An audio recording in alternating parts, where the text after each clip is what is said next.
Aku nggak mau muluk-muluk akan scale up, akan IPO, alah ntar aja dulu. Lo hari ini untung, lo bulan ini target, bulan ini semua karyawan lo tergaji dan komisinya bagus semua, menurut gue itu udah happy. Karena membatasi impian tuh kadang penting.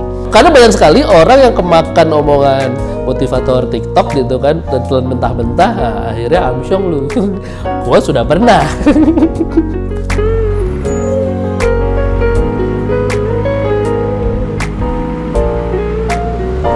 Makanya misiku tuh memperbanyak variasi di market supaya yang untung tuh nggak orang-orang yang selama ini untung aja. Dengan kayak gitu aku merasa ada manfaatnya, karena aku yakin kalau mereka gede bisnisnya, aku juga pasti ikut gede gitu kan. Dan aku udah memutuskan di awal tidak mau punya brand. Untuk kalau kita bicara parfum ini, aku ambil angle-nya adalah support. Kalau nanti habis ini aku masuk industri mana-mana ya mungkin angle-nya kita bicara lain hal. Tapi kalau untuk ini aku udah komit, aku nggak mau punya brand dan aku nggak mau pakai reseller. Jadi justru aku membebaskan. Orang banyak banget yang merasa bahwa Mas Gilang mau dong jadi reseller. Nggak ada, di sini nggak ada reseller. Justru lo ngambil modal di sini, lo jualan, lo set sendiri harga jualnya. Kapan lagi lo bisa menentukan keuntungan lo sendiri? Kalau reseller kan lo ditentuin, ngapain? Dan mana itu bukan brand atas nama lo? Ngapain lo memperjuangkan mimpi orang? Lo perjuangan mimpi lo sendiri. Dan sudah banyak banget yang jalan, banyak banget aku udah sering dapat ucapan makasih, cerita dia udah umroh, bisa ngumrohin orang tuanya dari jualan parfum, itu banyak Mas. Dan itu aku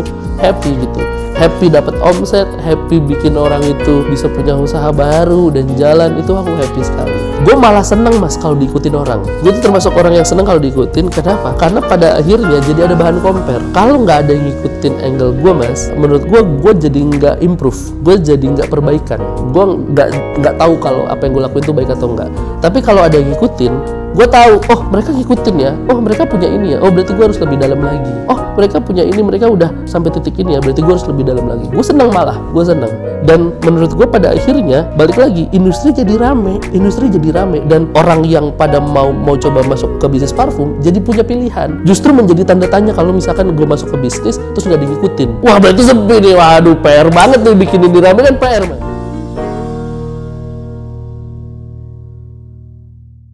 Halo teman-teman, namaku Gilang Margi Nugroho. Belakangan lagi ngerjain usaha. Ada beberapa usaha sebenarnya, tapi yang lagi teman-teman lihat nih namanya Gudang Parfum Import, di mana teman-teman bisa punya kesempatan punya brand parfum sendiri, modalnya kurang dari 2 juta. Langsung jualan banget ya. Kalau ditanya, pernah nggak sih usaha dulu sebelum jalanin ini? Jawabannya, aku tuh ternyata tanpa sadar udah mulai belajar jualan itu dari kelas 2 SD, Mas. Beneran dari kelas 2 SD. Jadi dulu tuh ceritanya, bapakku tuh termasuk orang yang kalau kerja tuh nggak pernah ada di level top management. Jadi kalau nggak sales, admin gitu-gitu deh. Nah pernah ada momen di mana bapakku kerja sebagai sales permen. Dan ini permennya nggak terkenal, jadi lu nggak akan tahu namanya. Gue aja lupa namanya. Suatu ketika gue mau berangkat sekolah, gue inget banget tuh minta uang jajan dong, nggak dikasih. Nggak punya uang, karena nggak punya uang di keluarga gue tuh hal yang biasa. Nah, coba bapak gue bilang, Lang, aku nggak punya uang, kamu nggak jajan hari ini. Cuma aku punya solusi. Apa Pak? Bilang, ini aku punya permen. Karena kalau jual permen itu kan perbungkus-bungkus gitu ya, dijual aja, ngejual aja. Ini sebenarnya aku harus jual karena ini barangnya perusahaan, tapi nggak apa-apa, kamu jual aja. Dibawain 2. Kelas 2 SD nggak punya pilihan dan nggak ngerti harus gimana. Di kepala gue cuma mikir gimana caranya hari itu aku tetap jajan. Terus akhirnya aku bawa dan gue coba tawarin. Nggak punya skill apa digital marketing, udah jelas nggak mungkin dong kelas 2 SD kan. Dilalanya ternyata ada yang mau. Aku sengaja udah tahu mau nawarin ke siapa, aku nawarin ke temanku yang di kelas tuh paling royal. Jadi aku tahu kayaknya kemungkinan ditolaknya kecil. Kita pasti punya lah temen yang satu kelas yang paling royal. Aku tawarin ke dia dan mau. Nah begitu mau, ternyata dapat uang dari permen itu jauh lebih gede dibanding uang jajanku. Pasti dong. Dari situ aku mikir, oh ternyata kalau mau dapat uang lebih banyak, itu kita harus jualan. Besok-besoknya dikasih uang jajan, udah ada duit. Tapi aku iseng minta permen lagi. Jadi kadang dikasih, kadang enggak. Nah hari itu, detik itu, aku mulai menyadari bahwa salah satu hal yang bikin uang datang lebih banyak yaitu jualan. Mulailah SMP, SMA dan seterusnya banyak banget Mas. Aku udah jual apapun. aku pernah jual pisang goreng, maksudnya gorengan di Bogor gerobak, aku pernah jual celana dalam, aku pernah jual kaos, aku pernah jual casing laptop, casing handphone, banyak, semuanya aku coba. Aku tuh bukan tipikal orang yang spesialis dan hanya jatuh cinta sama satu barang, satu produk aja. Karena aku tahu Indonesia tuh cinta sekali sama yang namanya tren. Jadi akan mungkin tren tuh berubah. Sampai sekarang aku ngerjain seafood, aku punya kuliner namanya Kepiting Nyinyir, aku ada travel umroh, dan yang terakhir ini aku punya parfum. Panjang sekali perjalanannya. Modalnya dari mana? Aku pasti minta sama orang tua. Dan aku pasti mulai dari yang paling masuk akal. Dalam artian aku tahu gaji bapak aku berapa, aku tahu uang yang aku punya berapa, ya aku mulai dari situ aja. Dulu aku pernah jual, kalau sekarang namanya ada di Alfa itu namanya jungle juice yang botol itu. Dulu tuh aku tuh sampai ikut jual gituan, itu modal kecil, paling 200.000, 300.000. Kita bisa dapat margin 30% karena aku ngambilnya langsung dari pabriknya. Aku tuh udah kepikiran kayak gitu dulu waktu zaman sekolah gitu. Dan aku nggak pernah minta modal banyak karena aku tahu nggak ada uangnya. Jadi mulanya tuh dari yang kecil-kecil banget. Apakah semuanya berjalan? Tentunya enggak. Tapi kan tanpa sadar itu yang bikin pengalaman bertambah kan. Oh, nggak boleh begini loh, karena ternyata begini salah. Oh, harusnya begini loh. Oh, ternyata gini loh, bisa punya kenalan orang yang lebih dalam tanda kutip kaya karena kita perlu akses ke situ, karena kita tahu kita akan ngejalin bisnis lebih gede dari itu dan seterusnya. Dan itu jadi milestone kan, tanpa sadar kan. Jadi banyak banget memang orang yang nanya, "Lang, kok lu banyak banget kesempatan dapat usaha, bapak lu kaya?" Enggak. Jadi sering banget mulai dari yang kecil-kecil.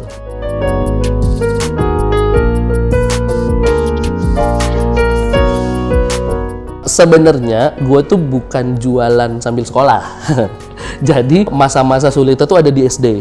Begitu SMP, SMA, jualan tuh jadi sampingan. Tapi gue tahu Mas bahwa kayaknya kalau mau nambah uang jajan tuh lewat jualan gitu. Kalau ditanya suka dukanya apa, gue tuh sebenarnya malah lebih lupa dukanya. Gue tuh lebih inget sukanya. Kenapa?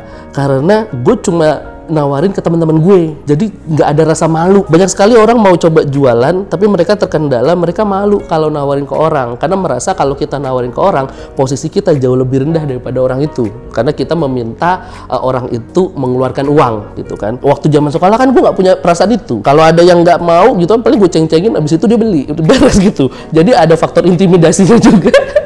Karena suka, karena tahu dapat duit banyak, jadinya nggak aku anggap suatu masalah. Malah dulu zaman sekolah, zaman kuliah tuh kan pasti ngerasain zaman pacaran dong. Weh, semua pacarku tuh pasti tak manfaatin untuk bantu jualan. Termasuk sekarang yang udah jadi istriku, wah aku ngomong sama dia, kalau kita cuma ngarepin uang jajan gua, kita nggak kemana-mana, pacarannya gini-gini aja. Tapi kalau lu mau pergi kemana, beli apa itu, kita harus jualan, lu bantuin. Oke, siap, bantuin.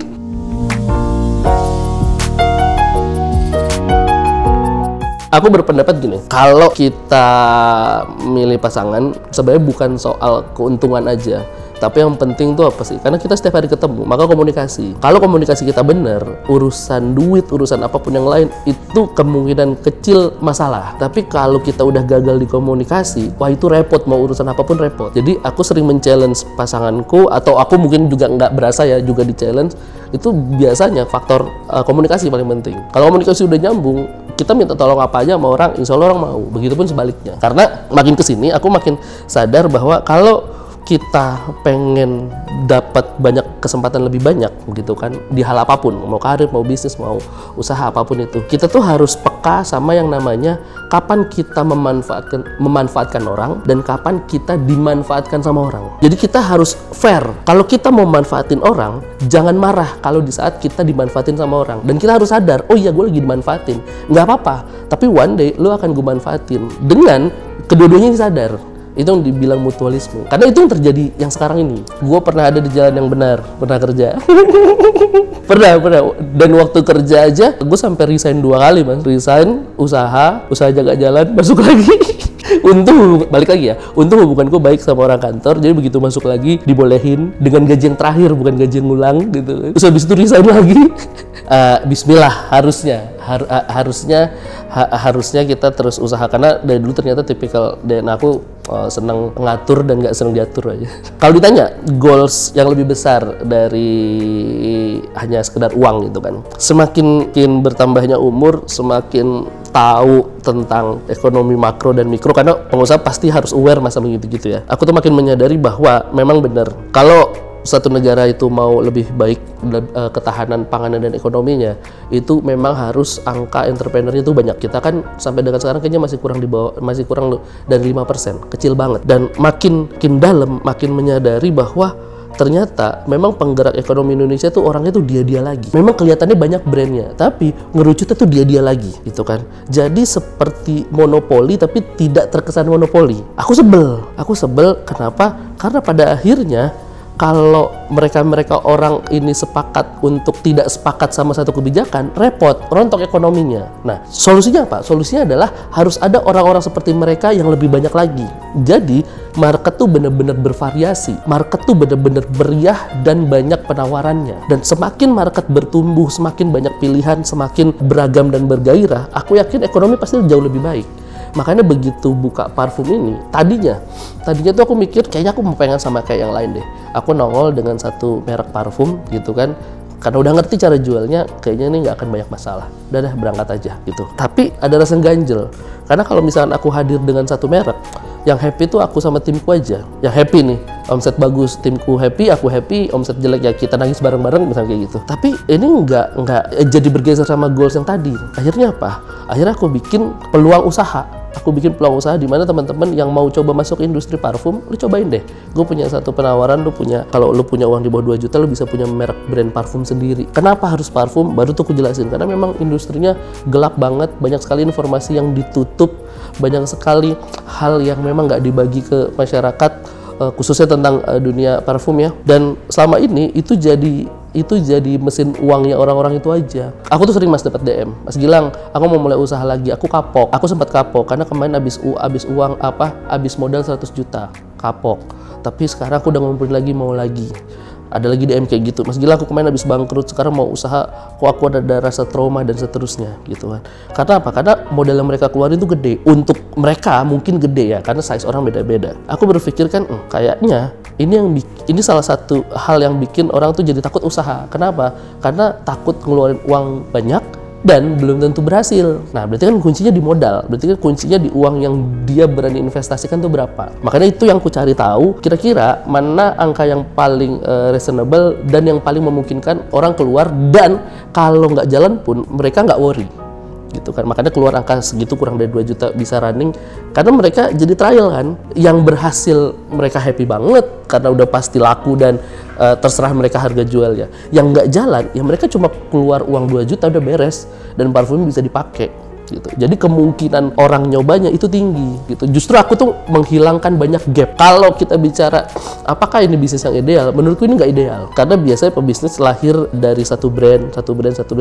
Kalau aku ini justru ngambil another angle, sama kayak kemarin aku izin contoh zamannya bisnis kuliner semuanya franchise. Ingat, dikit-dikit franchise. Yang diuntungin apakah hanya pemilik brand dan franchisernya? Ternyata nggak cuma itu. Yang diuntungin apa coba? Yang diuntungin adalah pembuat gerobak aluminium. You know? Karena apapun brandnya, mereka nggak peduli. Lu semua bikin booth sama gua. Nah, aku tuh pengen ngambil angle lain yang nggak orang lain ambil.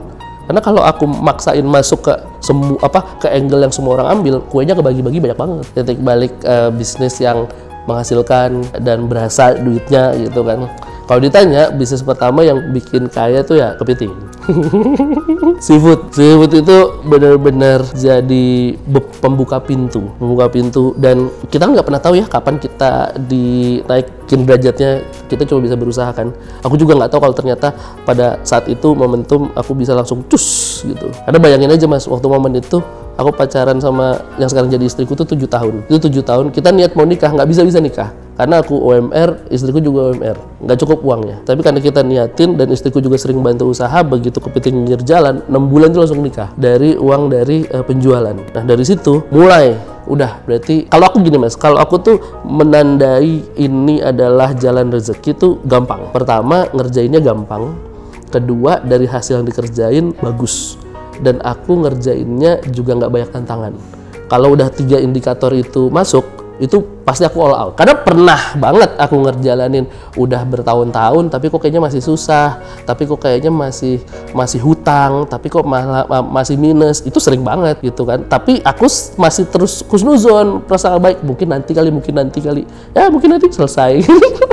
Kalau ditanya kenapa kok jualnya masuk ke industri kuliner, kenapa kok kepiting? Karena industri kuliner dan seafood itu termasuk yang high risk. Ya kan? Kenapa nggak mulai dari es kepal Milo? Kenapa nggak? Kan waktu itu momennya sama tuh. Kenapa nggak mainnya dari boba, kan lebih gampang gitu. Sebenarnya gini, ini sekalian ya, informasi buat teman-teman ya. Kalau kita mau bisnis di Indonesia, yang kita sangat perhatikan tuh sebenarnya satu, yaitu apa? Momen. Banyak sekali bisnis di Indonesia yang secara produk jelek, secara bisnis tidak ideal, tapi karena momennya bagus, to the moon dia. Di saat itu, 2016, aku tuh sebelum aku punya kepiting, aku tuh selalu jual barang orang lain terus. Jadi ngambil marginnya dari margin orang lain terus, reseller lah. Aku mikir, aku harus punya produk, gimana caranya gedein margin? Aku harus mulai dari produksi sampai nanti end customer, karena itu margin paling gede kan. Terus masuklah ke makanan. Belum tahu apa yang mau dikerjain.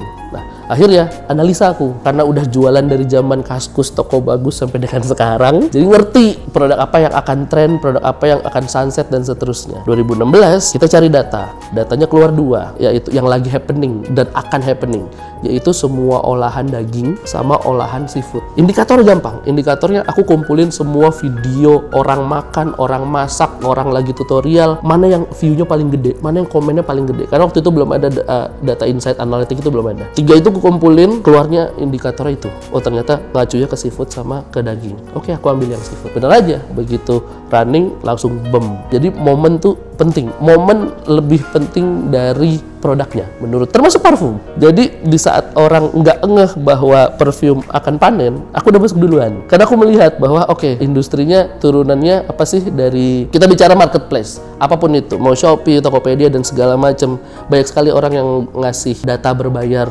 mau tahu winning product dan seterusnya. Pas aku cari tahu, aku langganan beberapa jasa itu, jawabannya sama. Yaitu apa? Yaitu woman needs, kebutuhan perempuan. Kebutuhan perempuan nanti bercabang lagi body dan beauty. Semua produk woman needs yang ada hubungannya sama mempercantik badan dan mempercantik muka, gitu kan, kulit, itu semua dibeli secara impulsif. Karena hanya perempuan yang punya 1001 alasan buat check out. Laki-laki enggak. Kadang-kadang kita lupa kalau udah deodoran gua habis lagi, lupa baru beli ke warung. Kita sama-sama tahu skincare kemarin panen, ya kan? Semua orang punya skincare. Semua orang punya skincare, lu harus bold tuh. Semua orang punya skincare. Jadi termasuk orang yang nggak kompeten aja bisa tiba-tiba jadi dokter, ya dong. Bahkan sama-sama kita tahu ada orang cuma modal stiker aja dari harga 200 ribuan, produk disulap jadi 1,5 dan orang beli. Berarti marketnya segila itu in the right moment. Waktu itu aku mau masuk skincare kali ya, gas. Tapi aku tipikal orang yang kalau masuk ke satu industri itu aku harus konten. Nah, gua nggak pede kalau konten skincare. Akhirnya aku analisa lagi, apalagi ya yang akan naik ya dari turunan skincare ini ya. Turun, ada parfum di situ. Baru aku bedah lagi parfum gimana marketnya. Wah, makin sebel aku karena harga jualnya gelap. Balik lagi, yang untung dia orang doang gitu kan, pilihannya nggak banyak. Udah masuk. Akhirnya 2022 akhir kita rencanain, 2023 kita jalan sampai dengan sekarang. Menurutku kalau head to head sama kepiting ya, 8 tahun ya, ini tuh berkali-kali lipat ya.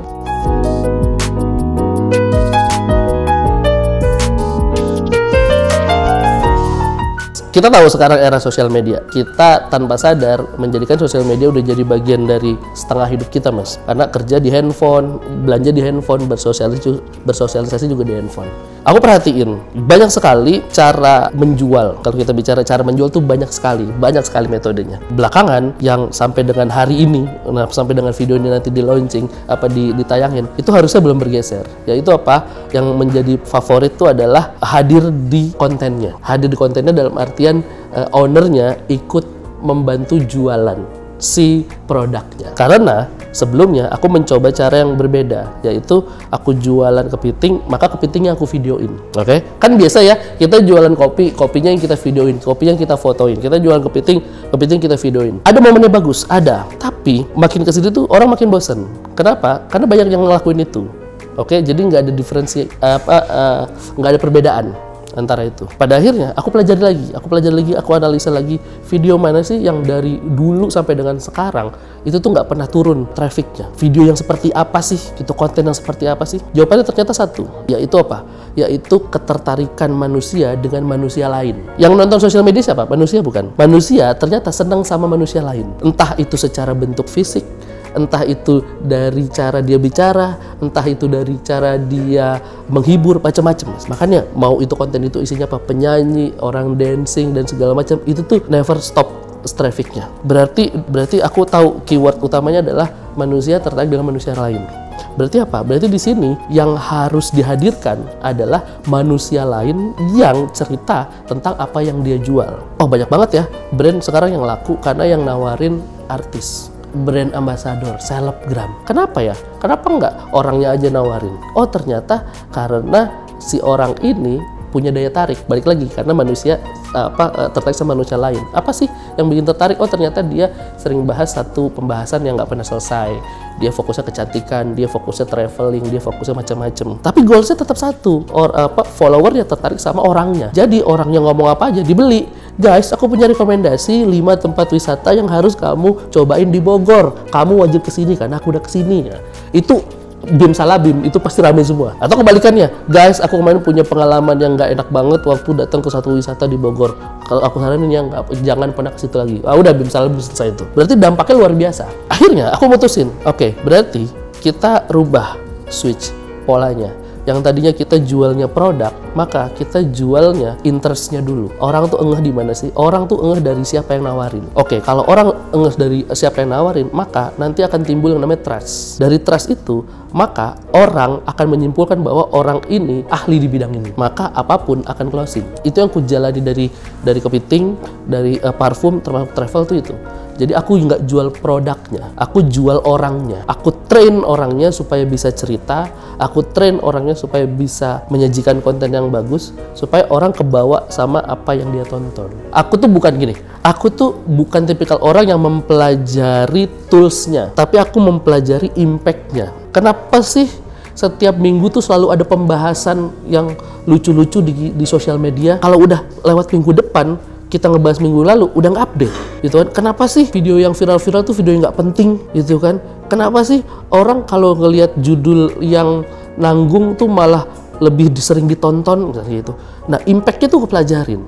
Karena dari impact aku tahu sebab akibatnya. Jadi bukan tentang settingan ads-nya, bukan tentang gimana cara ngambil videonya, bukan. Aku lihat dulu, karena orang ngarahnya kemana, marketing ngarahnya kemana. Karena balik lagi mas, kalau kita bicara bisnis, maka kita bicara supply and demand. Masalah yang sering terjadi di UMKM adalah apa? Mereka tuh oversupply. Orang tuh nggak butuh, tapi ditawarin. Siapa yang peduli sama kebab warna hitam? Siapa yang peduli sama somai warna pink? Siapa yang peduli sama mie ayam gerobaknya ada mahkotanya? Nggak ada yang peduli. Walaupun mereka bikin dengan sepenuh hati dan enak, tapi kan itu masalahnya.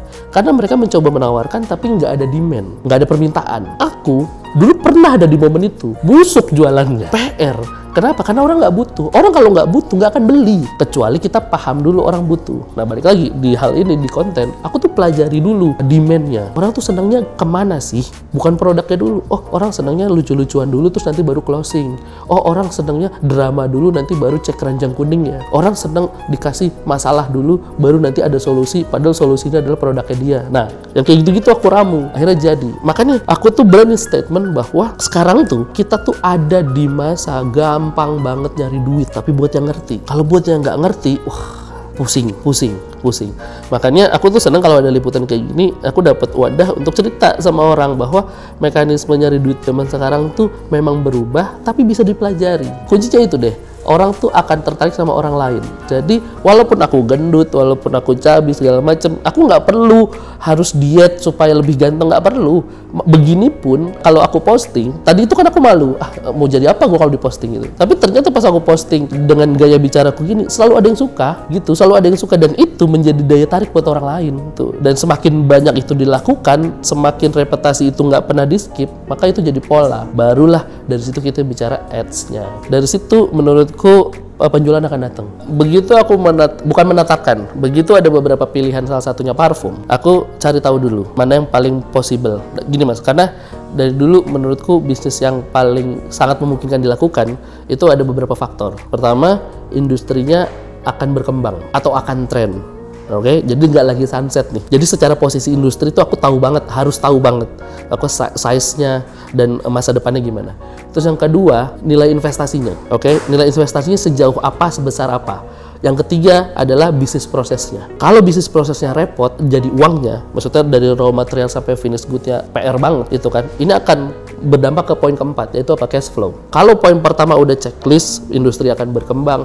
Kalau poin kedua itu juga checklist, investasinya murah, terjangkau atau worth it, dan poin ketiganya checklist, bisnis prosesnya gampang, maka itu aku sikat. Karena kalau tiganya udah checklist, cash flow pasti aman. Karena banyak banget yang nggak peduli ini, malah begitu buka, oke, kita siap utangin orang, oh udah mampus dah lu. Karena ada kan tipikal bisnis gitu kan, tapi pengen kelihatan gede gitu kan. Kalau dilihat apa perputaran gede, tapi duitnya nggak ada. Ada di mana? Di orang semua. Oh, itu masalah. Aku nggak mau kayak gitu. Dari beberapa choice, dari beberapa pilihan, parfum yang paling masuk ke tiga ini, akhirnya kita gas. Belum langsung jualan, baru riset kan. Siapa aja sih pemain parfum? Gimana sih cara ngitung modalnya? Gitu. Dari mana aja sih mereka dapat untungnya? Gitu kan. Apa triki-trikinya? Makin aku pelajarin, ya makin sebel. Karena ternyata pemainnya sedikit. Karena pemainnya sedikit, mereka bisa suka-suka netapin harga jual. Jadi nggak ada tuh rumus HPP. Nggak ada. Kalau di F&B, kita biasa kenal, oh F&B terkenal marginnya 100%. Di parfum, 3 kali lipat 150% aja tuh kecil. Karena ternyata banyak yang jual sampai 400% tuh banyak. Dan laku. Bisnis prosesnya apa? Tuang, tutup, jadi duit. Sesimpel itu. Ada kemungkinan ditiru orang? Nggak apa-apa. Banyak. Nah, banyak sekali orang yang merasa bahwa kalau industrinya gede, jangan masuk. Mending buka industri. Salah. Kalau industri gede, masuk. Kenapa? Karena kalau industrinya berkembang,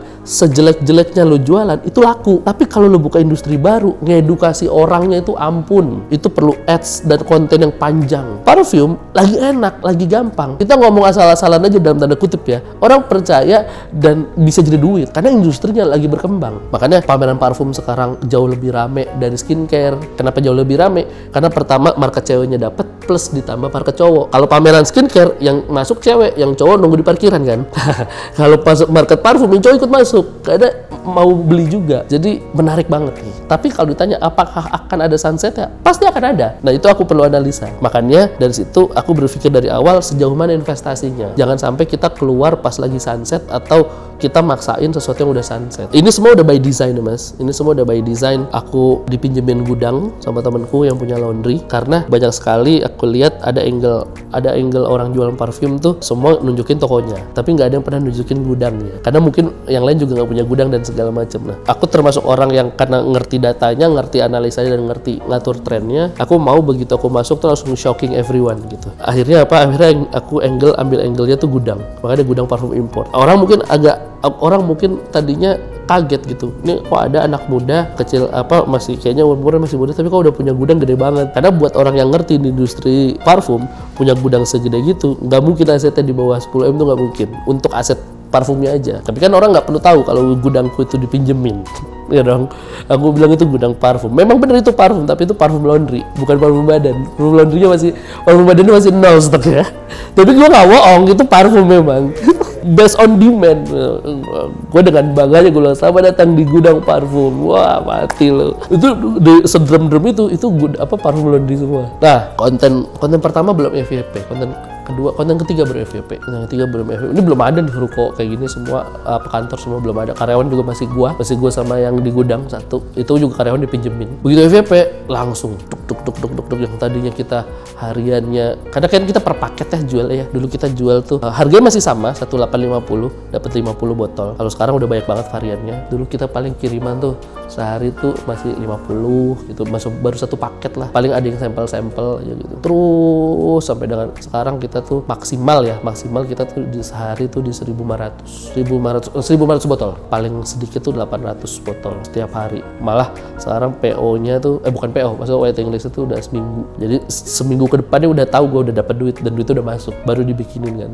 Aku punya opsi mereka bisa pakai brand mereka bisa pakai wangi mereka sendiri. Jadi custom itu benar-benar dari nol. Jadi nggak dari oil bibit parfum satu dicampur gitu, bukan. Aku pengen bikin Mas Gilang parfum yang ada wangi kelapanya dicampur bunga rose-nya, ditambahin melati, lalu ada wangi vanilanya sama wangi rempahnya pengennya ketumbar misalkan gitu kan. Ada semua.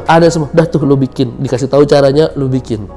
gitu kan. Nanti kalau nggak cocok diajarin mana yang nyambung, mana yang nggak nyambung. Terus aku juga buka kelasnya di mana orang pengen tahu industri parfum itu seperti apa, dari aku kasih tahu parfum dari nol sampai industrinya, sampai bisnisnya, sampai cara jualnya dan ngeracik parfumnya. Tuh ada juga satu kelasnya itu yang belajar nggak cuma dari Jakarta mas, paling jauh tuh dari Prancis. Mati nggak lu? Orang kita tinggal di Prancis terus kena kontennya terus kesini buat belajar parfum. Luar negeri tuh ada Prancis, ada Turki, ada New Zealand, ada Tokyo. Kalau Singapura, Taiwan itu udah biasa deh. Tapi gue juga kaget tuh, anjir ada orang Prancis anjir. Ngapain orang Prancis belajar parfum ke Cilandak? Padahal parfum tuh dari Prancis anjir.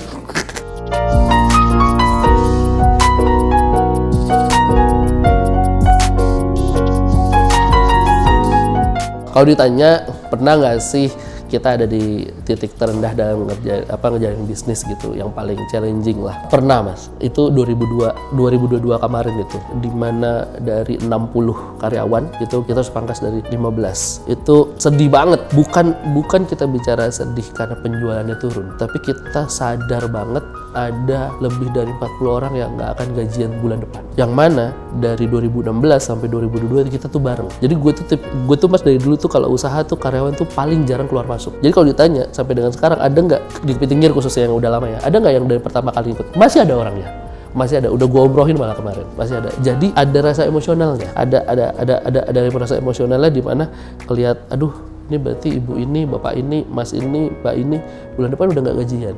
Dan gue nggak punya kuasa untuk bisa nahan itu, karena kalau mereka gue tahan nanti cash flow gue makin berantakan lagi gitu. Itu sedih luar biasa. Kalau soal sampai ngegadein sertifikat mobil, sertifikat rumah udah biasa itu. Dalam bisnis itu udah biasa. Itu bukan hal yang menyedihkan. Menurut gue itu udah hal yang biasa.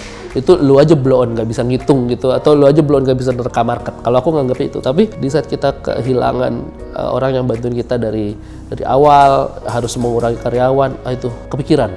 Sampai sekarang pun kita tuh masih sering ngobrol, kita jadi perbantuan, itu sering banget gitu kan, walaupun nggak sebanyak dulu gitu, tapi masih ada rasa gimana sih mas, biasa ngeliat dia di dapur tapi sekarang udah nggak ada, terus ketemu kalau buat diperbantuin aja lagi high season, itu kan ada rasa gimana gitu. Karena dari dulu tuh aku berpikir kenapa kok salah satu hal mau bisnis ya, karena bisa ngidupin orang, bisa bikin orang happy, bisa bikin orang bertambah pendapatannya gitu, dan ngelihat dia bisa beliin baju anaknya yang tadinya nggak bisa, ngelihat yang tadinya ke dapur naik jalan kaki terus bisa ngeredit motor, itu jauh lebih gede daripada uang yang lu dapet sebagai kita as human atau kita sebagai pembisnis ya. Karena itu dia di awal tuh pengen bikin jumlah pengusaha bertambah, dan ekonomi kita tuh 96-97% SDM-nya tuh masih diserap sama UMKM. Jadi PR-nya tuh itu.